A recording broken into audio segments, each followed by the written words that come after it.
Voy a terminar entonces de definir unas palabras porque necesito hacerlo sí o sí. La palabra infierno ya se las voy a definir. Jesús es quien primero la utiliza, en esencia. Y para poder entender esta necesitamos entender tres palabras: Seol, Hades y Gehenna. Seol, Hades y Gehenna. Gehenna con H.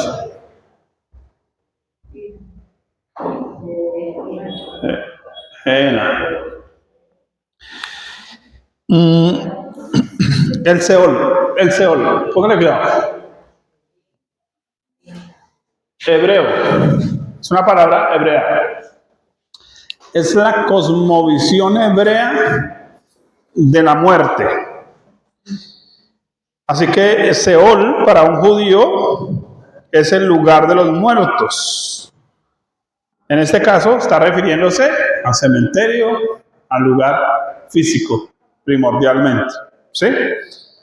Por eso el salmista decía: no dejes que mi alma vaya al Seol, ¿sí? Al lugar de los muertos.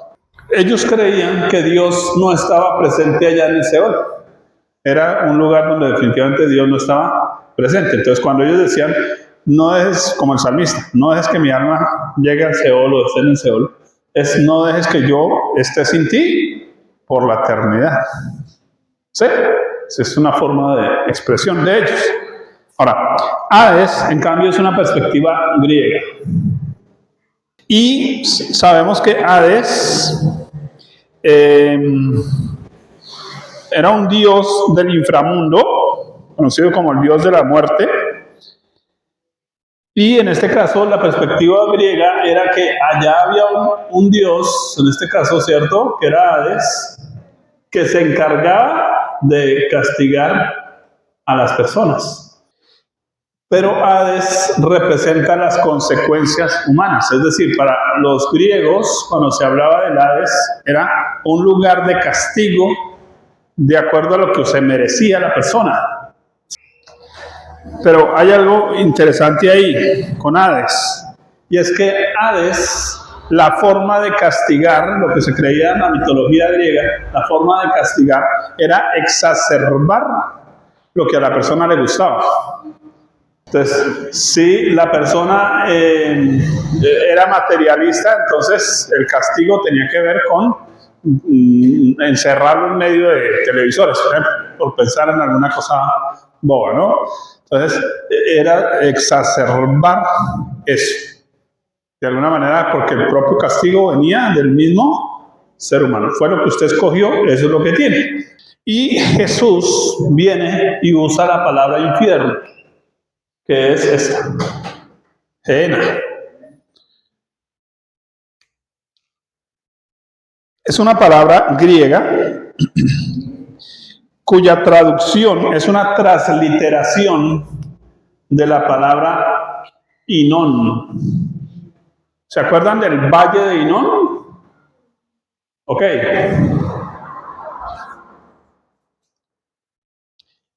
¿Qué era el valle de Hinón? Digamos que en Israel había una parte que era considerada el basurero. Cuando Jesús usa el término Gehenna, se está refiriendo al basurero de la ciudad. ¿Sí?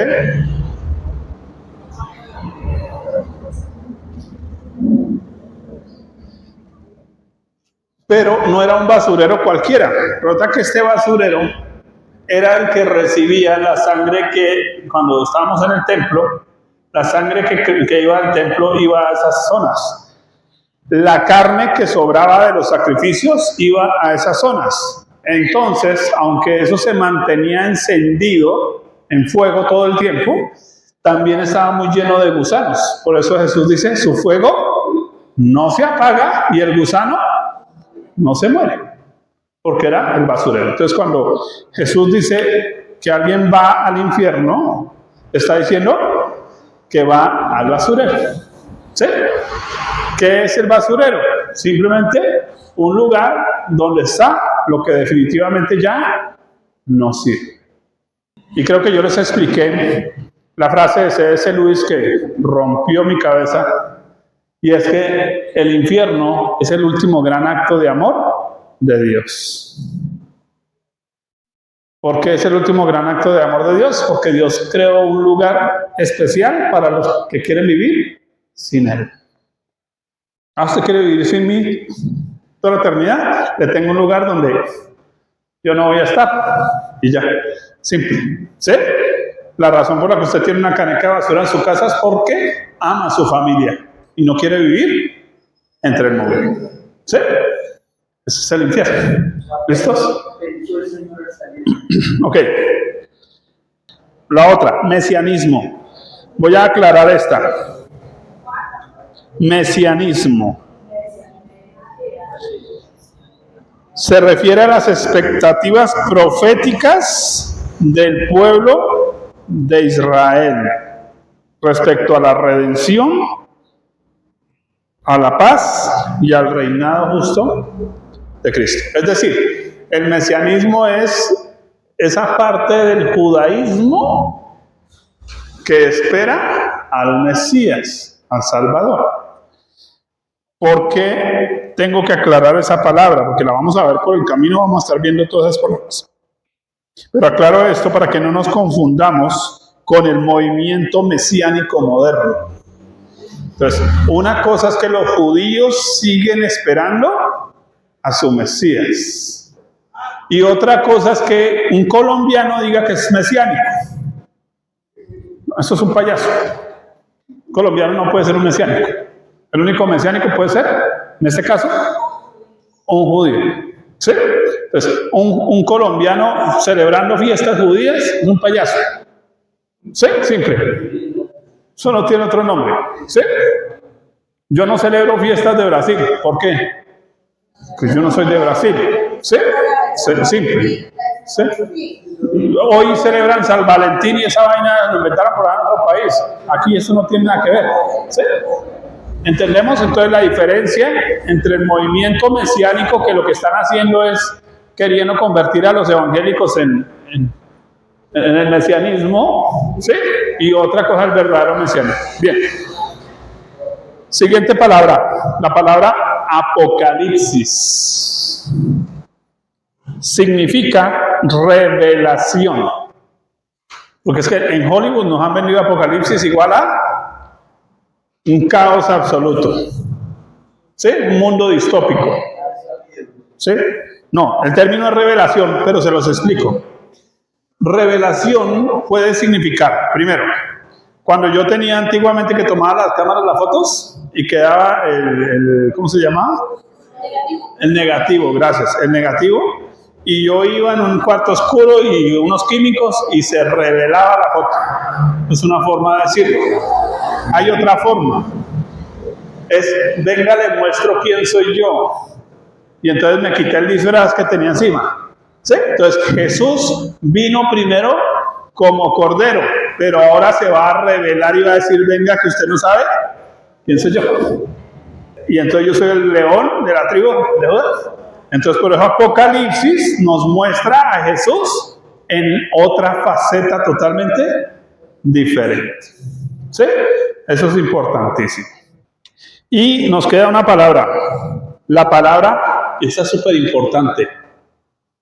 Yo creo que es la más importante de todo el curso. Final.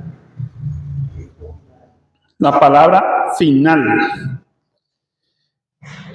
Porque usted va a encontrar esa palabra muchas veces. Significa fin de los tiempos o día del Señor. Pero realmente su base es la palabra culminar, completar o acabar. Culminar, completar o acabar. Así que el final, la palabra final, no está enmarcada solo en términos de tiempo, sino de hechos.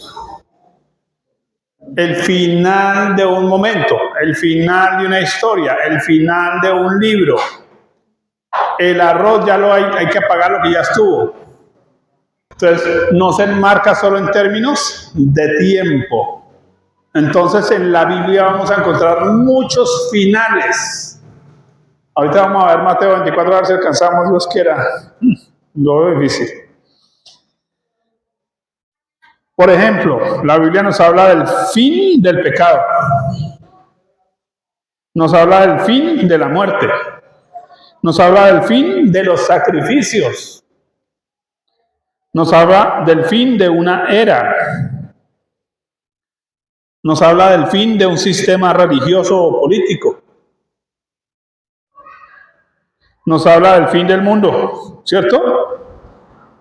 Entonces, la palabra final se usa de forma indiscriminada en la Biblia.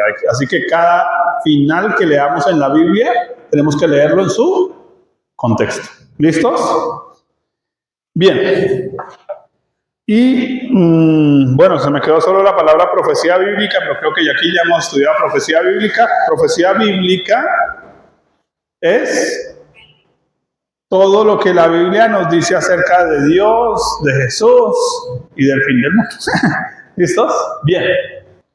¿Por qué aclarar Mateo 24? La mayoría de personas cuando piensan en términos escatológicos, ¿qué se les ocurre?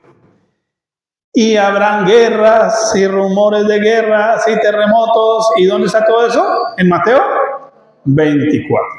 Ahora, les tengo una noticia. Hoy hay menos guerras que antes. Hoy hay menos terremotos que antes.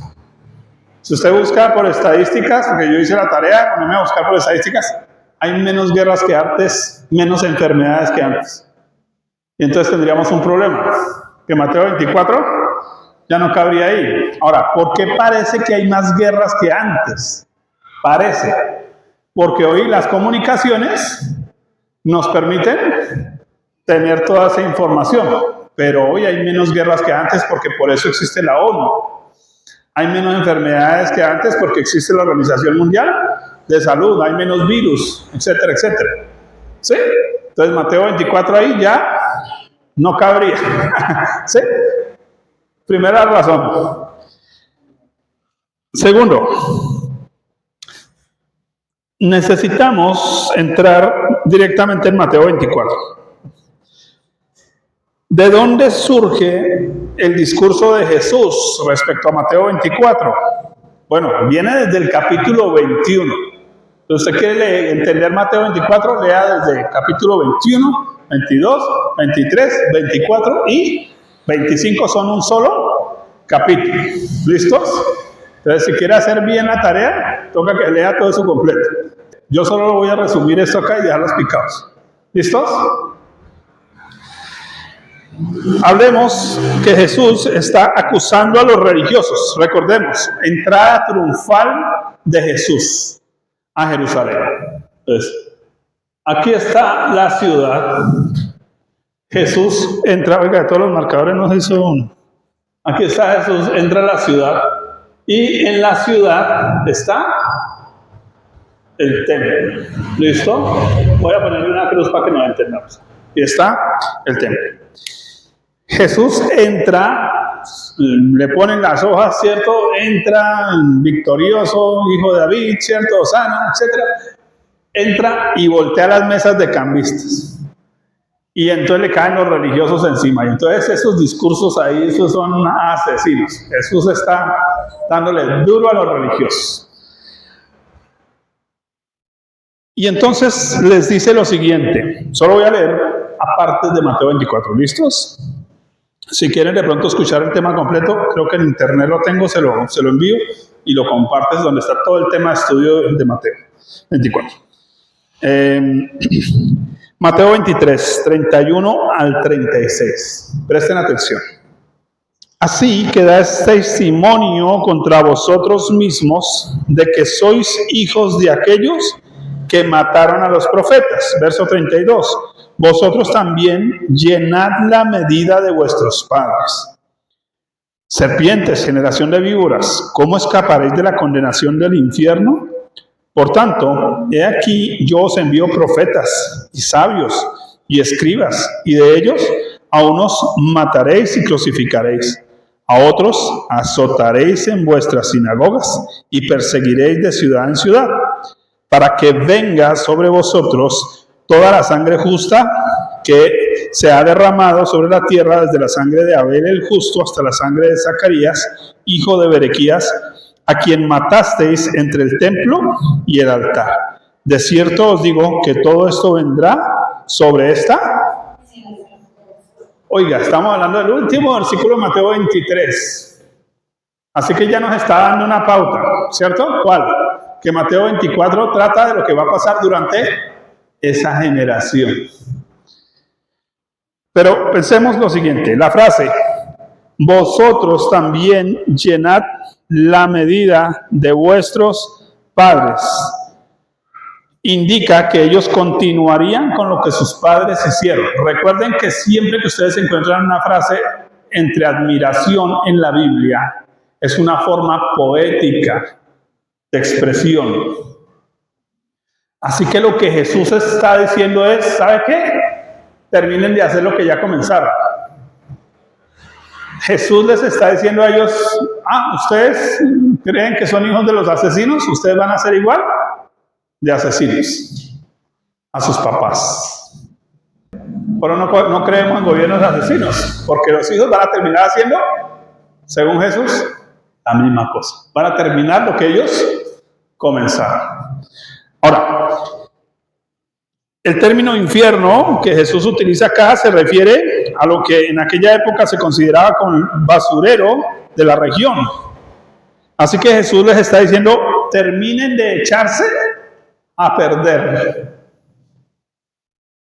A ver, se le quemó el arroz a usted de tal manera que la olla quedó negra. ¿Usted qué hace? Termine de dañarse, mijo, ya se quemó ya. Ahora echémosle en ¿dónde? En el infierno, en el basurero. ¿Sí? Y lavemos la olla. Lo que Jesús está profetizando y va a profetizar en Mateo 24 es, ya sabe que con ustedes, señores judíos, señores religiosos, no va más. ¿Sí? Entonces acaben de embarrar porque vamos a arreglar cuentas. Eso es lo que está diciendo Jesús. Ahora, notemos, ¿dónde dice eso? Observen el versículo 35 la palabra para. Verso 35. Para que venga. ¿Ustedes saben lo que significa para? Ahí les está diciendo para lograr esto, para alcanzar esto, para llegar a esto. Así que, ¿qué les está diciendo? Terminen de embarrarla, ¿para qué?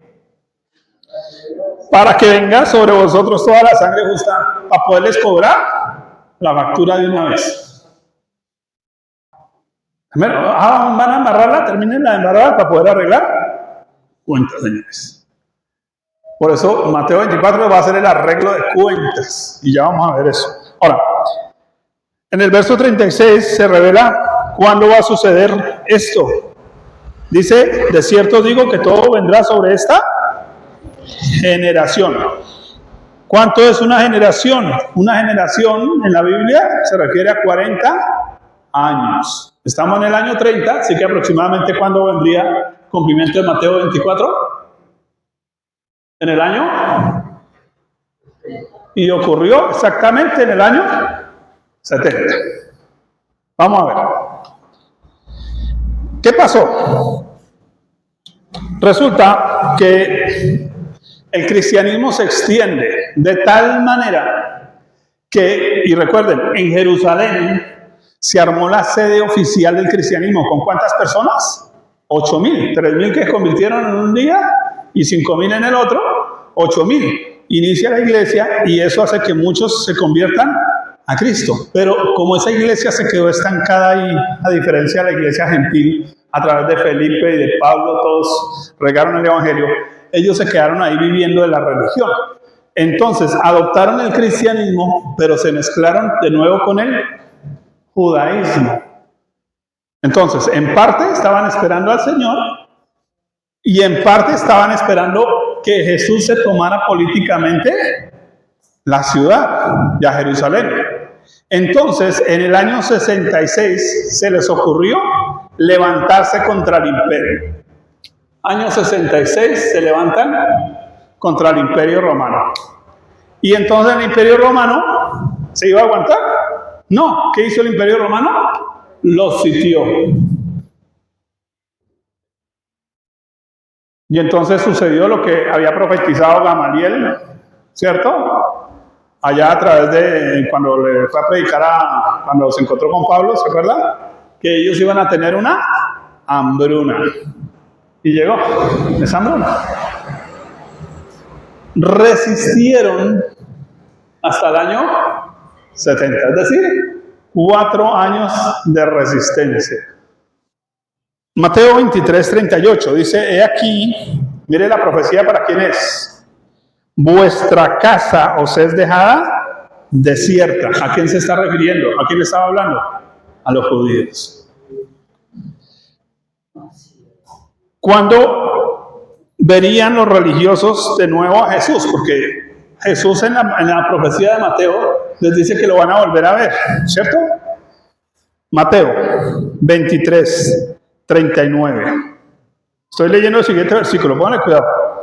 Porque os digo que desde ahora no me veréis hasta que digáis, bendito el que viene en el nombre del Señor. Subrayen esa última frase, bendito el que viene en el nombre del Señor. Esa frase se utilizaba únicamente durante la Pascua. Eso quiere decir que la destrucción de Jerusalén sería un día de Pascua. Lo cual sucedió. ¿Sí? Así como mataron a Jesús en una Pascua, Jerusalén iba a ser destruida en una Pascua. ¿Recuerdan que estudiamos eso? El tiempo Ayos se repite. Los discípulos que están recibiendo esta palabra también allá en medio de los fariseos, como no entienden, cuando ellos salen de la ciudad hacia un monte y miran hacia allí, ¿qué le dicen a Jesús? Mateo 24, 1 al 2. Cuando Jesús salió del templo y se iba, se acercaron sus discípulos para mostrarle los edificios del templo. Respondiendo él les dijo, ¿veis todo esto? ¿A qué se está refiriendo? Al edificio del templo hecho por ¿quién? ¿Quién lo había hecho? Herodes. Este era el segundo templo, ¿no? Recuerden. Segundo templo. El primero fue de Salomón, el segundo, el de Herodes. ¿Cuál es la diferencia entre el de Salomón y Herodes? El de Salomón era el templo. El de Herodes le hicieron un patio para los israelitas y un patio para los gentiles. Y como había una montaña aquí encima, entonces aquí pusieron el muro para sostener la montaña. Es el conocido muro de los lamentos. Y esas paredes aquí tenían inspecciones de policía, supermercados, plazas, etcétera, por lo general. Entonces, Jesús se está refiriendo a todos estos edificios. No va a quedar piedra sobre piedra. Por eso el muro de los lamentos no hace parte de los edificios del templo. Y si no, Jesús hubiera mentido, ¿cierto? Pero no, el templo lo desbarataron parte por parte. ¿Por qué lo desbarataron parte por parte? Porque Tito, también apodado el Desolador, que era el general del ejército de ese momento, pensaba que el templo, las paredes, internamente dentro de los ladrillos había oro. Y entonces él dijo, toca escarbar, a ver, ¿qué encontramos? Y por eso tumbaron ladrillo por ladrillo. ¿Qué había profetizado Jesús? No quedará piedra sobre piedra. Más exacto no se puede, ¿sí o no? Otra referencia. Jesús habla de Judea, Mateo 24, 16 al 17. Entonces, los que estén en Judea, ¿a quién le está hablando en Mateo 24? ¿Los que estén en dónde? ¿Dónde está Judea? Ahí. Perfecto. Entonces, huyan a los montes. El que esté en la azotea no descienda para tomar algo de su casa. Está hablando de quiénes, no está hablando del final del planeta, ¿cierto? Está hablando para los judíos. Mateo 24 fue escrito para los judíos. ¿Por qué dice no descienda a la azotea? ¿Usted recuerda? Gracias a que don Abraham le cedió a don Lotcito la tierra planita, Abraham quedó ¿con qué? Con las lomas. Y entonces ellos ¿qué hacían? Construían la casa y aquí arriba les quedaba a la azotea. Por eso cuando el enfermo, ¿cómo hicieron para el enfermo? Pues simplemente subir, quitar el techo y bajar el enfermo. Simple, porque esa es la forma de construcción, como un laberinto, entre lomas.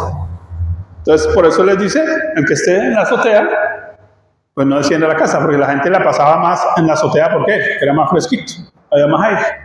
¿Por qué? Nos dice aquí acerca de, dice, el que esté en la azotea no descienda para tomar algo de su casa. ¿Por qué Jesús les dice que no bajen? ¿Sabe por qué Jesús les dice que no bajen? Porque Jesús está interpretando al profeta apocalíptico de su época. ¿Quién fue? Daniel. ¿Qué dijo Daniel? Que iban a haber inundaciones. Entonces, cuando hay inundaciones, ¿para dónde hay que ir? Para la loma, no para abajo de la loma. Vamos a leer eso. Daniel 9:26. Y después de las 72 semanas se quitará la vida del Mesías, mas no por sí. Observe, nos está hablando de que va a venir el Mesías, lo van a matar, ¿cierto? Y el pueblo de un príncipe que ha de venir destruirá la ciudad y el santuario. ¿Qué está profetizando Daniel ahí en esas líneas? Que va a venir alguien a destruir la ciudad y el santuario. Más claro no me puede, ¿cierto? Y su fin será con inundación. Entonces, ¿por qué Jesús les decía que no bajen? Porque si está inundada la casa, pues no pueden bajar. Y hasta el fin de la guerra durarán las devastaciones. Ahora, más claro no me puede, ¿cierto? Jesús les está, Mateo 24, Jesús les está interpretando lo que profetizó Daniel. ¿Qué más profetizó Daniel respecto a este tiempo? Vamos a leer. Daniel 9:27, parte B. Después, con la muchedumbre de las abominaciones, vendrá el desolador. Desolador llamaban ¿a quién? A Tito, el general de ejército de Vespasiano. Hasta que venga la consumación y lo que está determinado se derrame sobre el desolador. ¿Notan?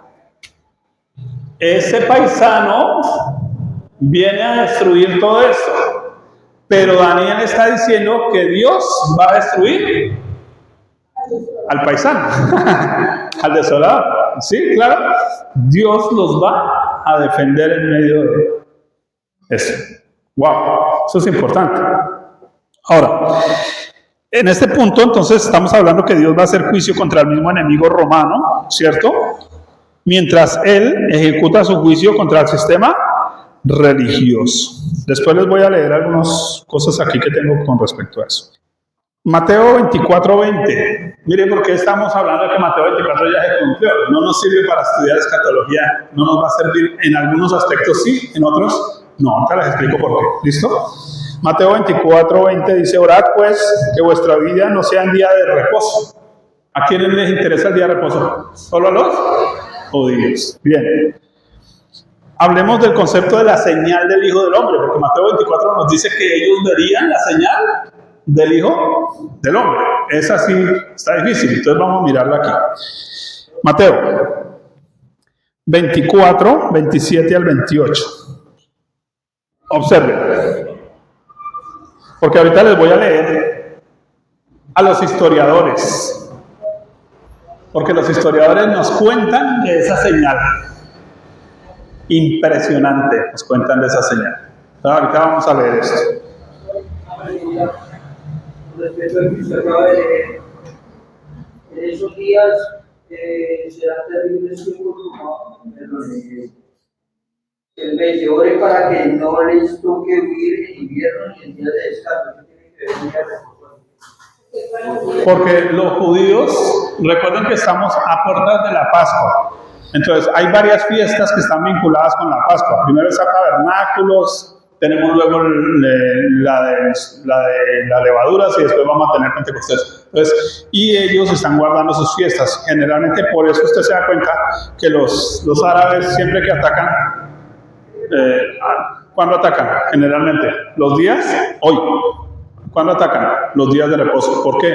Porque ellos, juiciosos, están en el día de reposo quietos. Entonces, es como que lo cogen a usted con las manos amarradas. Usted está en día de reposo, usted no se defiende. ¿Sí?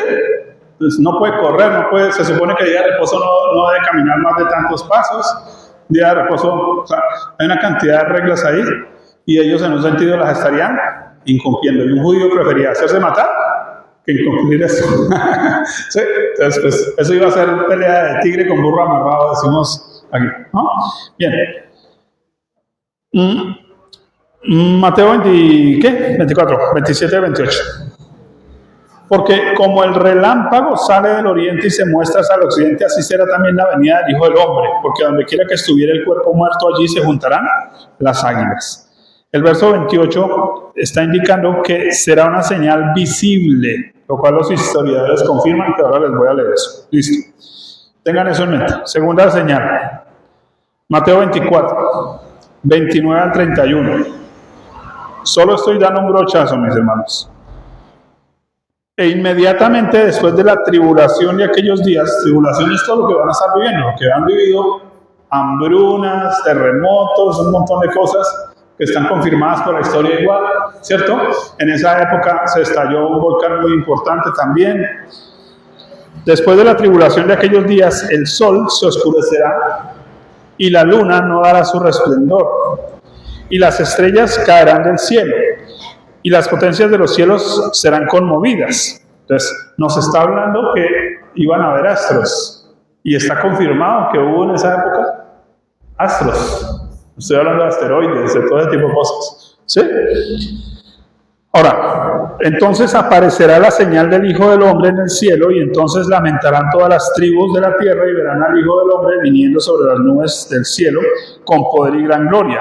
Y enviará a sus ángeles con gran voz de trompeta y juntarán a sus escogidos de los cuatro vientos desde un extremo del cielo hasta el otro. De nuevo, está haciendo una referencia a ¿qué? ¿Por qué todos van a estar metidos ahí? Porque estamos ¿en qué? En Pascua. Entonces el pueblo va a estar, van a tener a todos los judíos ahí en bandeja de plata. Ahora, tengan en cuenta estas señales, pues la historia las confirma. Ya voy a leerles eso en pronto. Mateo 24, 34. De cierto os digo que no pasará esta generación hasta que esto, o sea, vuelve Jesús a decir que cuando va a cumplirse Mateo 24. En estos 40 años. ¿Sí?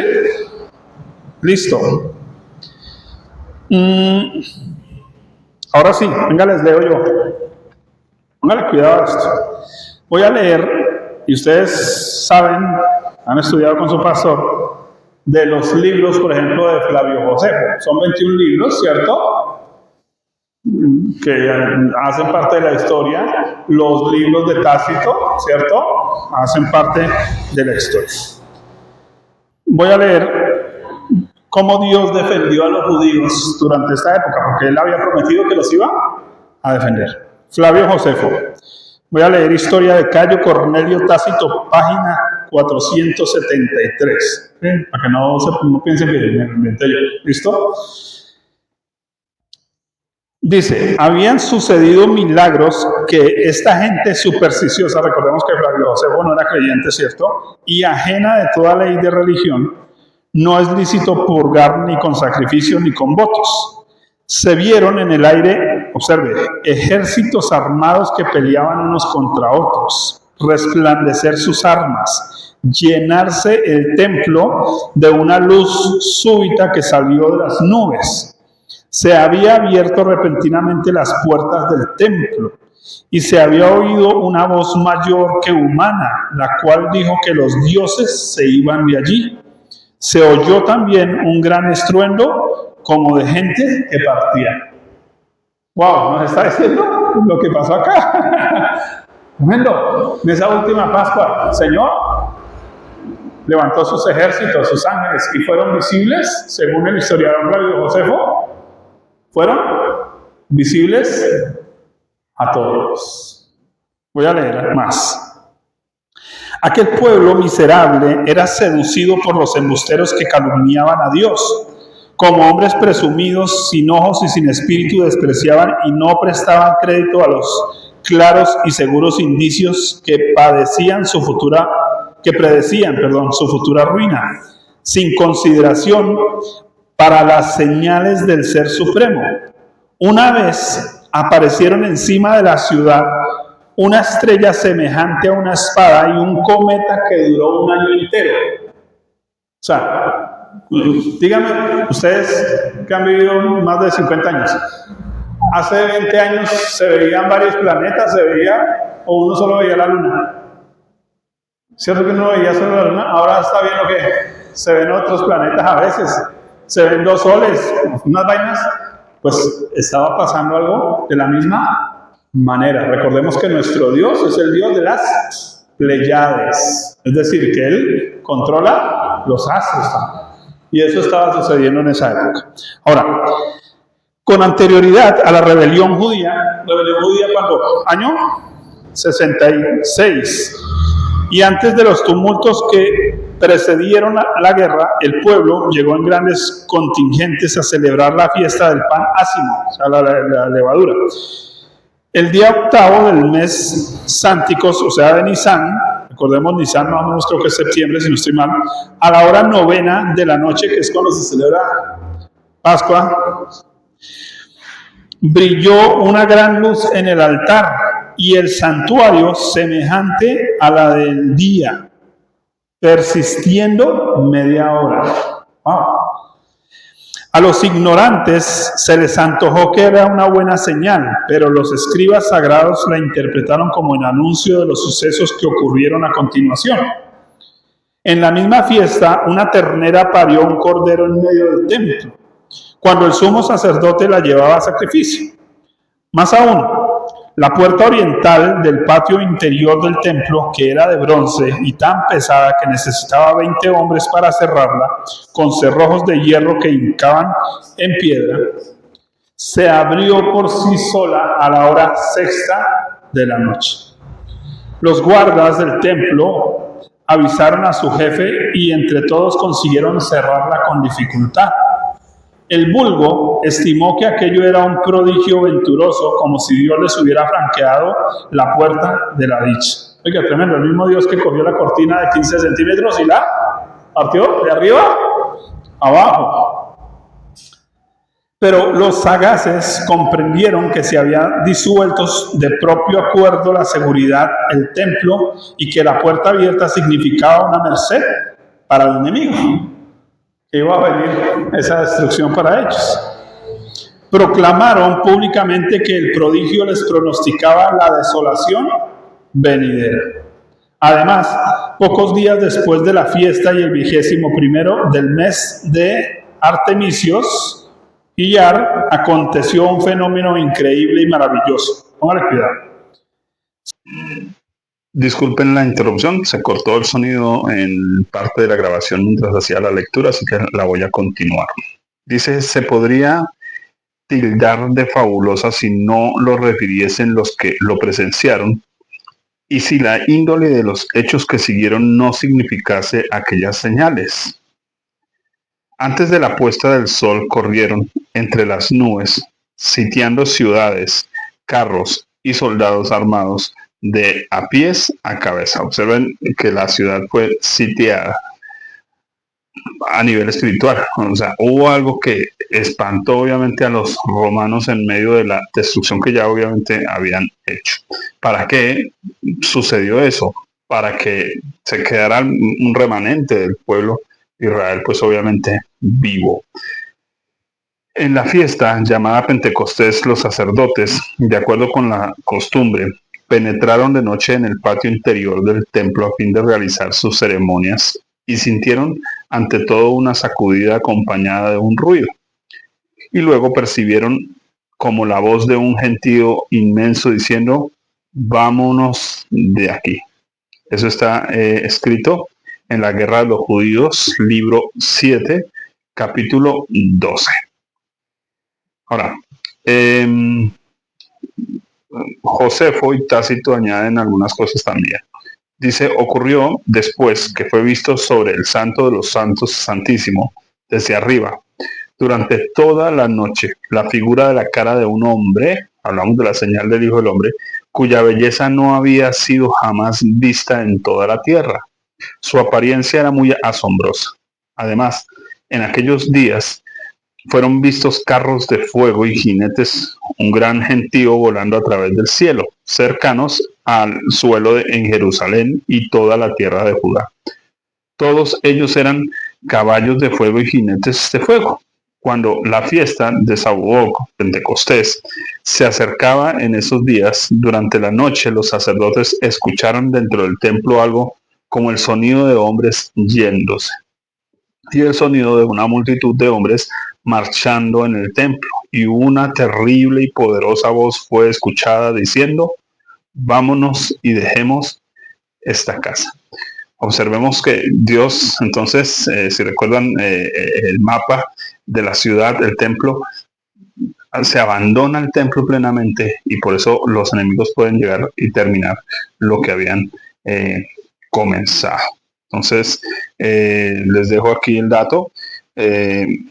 Una historia medieval del antiguo Israel traducida al hebreo del texto analítico de David Flusser por Steve B. Bowen, capítulo 87, el incendio del templo. Observen que no estoy leyendo apócrifos, estoy simplemente leyendo historiadores. ¿Por qué todo el tema de Mateo 24? Entonces, como estamos viendo y vamos a estar viendo la escatología de Mateo 24, solo vamos a observar algunos aspectos que seguramente son repetitivos. Hablando de ese ayón, de cómo hay ciclos que se repiten, hay cosas que se van a repetir ahí, pero no todas se van a repetir porque algunas ya se cumplieron durante esa época en particular, años 70 después de Cristo. Con eso en mente, entonces quedamos pendientes para la siguiente clase. Igual lo que vamos a observar en la siguiente clase, en principio va a ser la escatología personal. Vamos a hablar un poquito acerca de la muerte del ser humano, su destino final, por qué se da la muerte. Bueno, vamos a resolver algunas preguntas importantes y luego ya empezamos a abarcar la escatología general, donde vamos a observar un poquito más estos aspectos que la Biblia nos menciona también respecto a los tiempos del fin. ¿Listos? Estamos procurando evitar todo amarillismo, todo ese tipo de cuestiones que solo generan miedo, desazón, que de alguna manera confunden a las personas. Así que los invito a seguir revisando los programas que voy a ir subiendo en este canal. Dios les bendiga. Un abrazo en Cristo Jesús y disculpen la molestia final.